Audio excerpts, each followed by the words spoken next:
చంద్రబాబు తాను చేపట్టిన ప్రజాగళం యాత్రకు విరామం ప్రకటించారు. ఈరోజు ఉదయం 9:30 హైదరాబాద్కు వస్తారు. తిరిగి సాయంత్రం 6 గంటలకు ఉండవల్లిలో తన నివాసానికి చేరుకోనున్నారు. రేపు ఉగాది కావడంతో ఆయన ప్రచారానికి వెళ్లరని టీడీపీ వర్గాలు తెలిపాయి.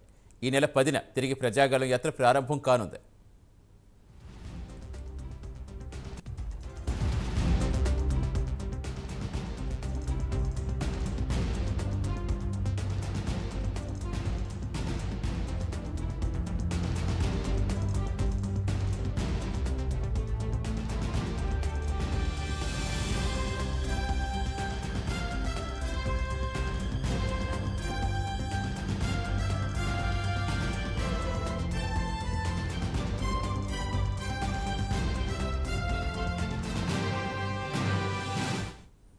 టీడీపీ అధినేత చంద్రబాబు తాను చేపట్టిన ప్రజాగళం యాత్రకు విరామం ప్రకటించారు.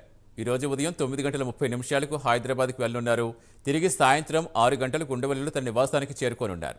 రేపు ఉగాది కావడంతో ఆయన ప్రచారానికి వెళ్లరని టీడీపీ వర్గాలు తెలిపాయి. ఈ నెల 10న తిరిగి ప్రజాగళం యాత్ర ప్రారంభం కానుంది.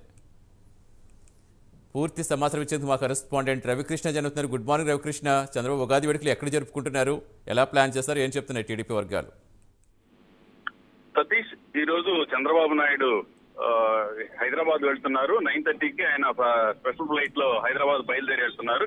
గత 2 రోజుల నుంచి కూడా ఆయన ప్రజాగళం పాదయాత్ర ఏదైతే ఉందో గుంటూరు, కృష్ణా జిల్లాల్లో కంప్లీట్ చేసిన మొత్తం 5 నియోజకవర్గాల్లో ఆయన కంప్లీట్ చేయడం జరిగింది. ఆ తర్వాత ఈ రోజు 10:30 టైంలో ఆయన హైదరాబాద్ బయలుదేరి వెళ్తున్నారు. హైదరాబాద్ లో ఉంటారు. రేపు ఉగాది కావటం మూలాన ఉగాదికి సంబంధించిన ఉగాది వేడుకల్లో ఆయన పాల్గొంటారు. ముఖ్యంగా కూడా ఉగాది వేడుకలు ఆయన హైదరాబాద్ లో తన నివాసంలో చేసుకుంటారు. ఆ తర్వాత హైదరాబాద్ లో ఉన్న టీడీపీ కార్యాలయంలో ఉగాది పంచాంగ శ్రావణం కార్యక్రమాన్ని కూడా నిర్వహిస్తారన్నట్టుగా మనకి తెలుస్తున్నటువంటి సమాచారం.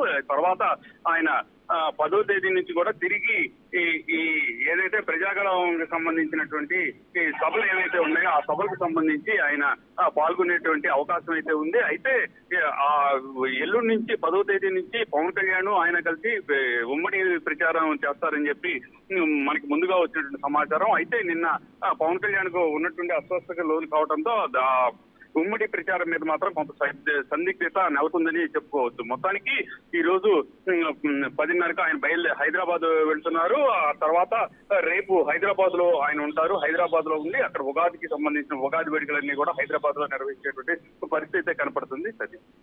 Thank you Ravikrishna.